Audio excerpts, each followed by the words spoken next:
ஆண்டவராகிய இயேசு கிறிஸ்துவின் நாமம் மகிமைப்படுவதாக.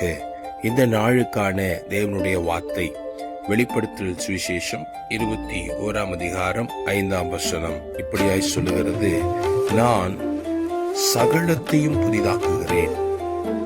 இதோ நான் சகலத்தையும் புதிதாக்குகிறேன் என்று ஆண்டவருடைய வார்த்தை இந்த நாளில் இதை கேட்கிற உங்களை பார்த்து கடந்து வருகிறது.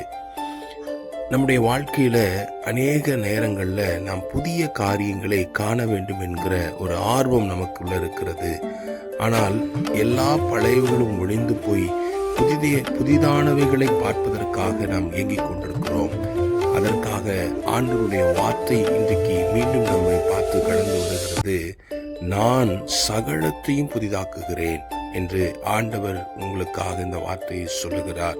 இந்த வார்த்தையை விசுவாசியுங்கள், உங்களுடைய வாழ்க்கையை கர்த்தர் புதிதாக்குவார். ஆமென்.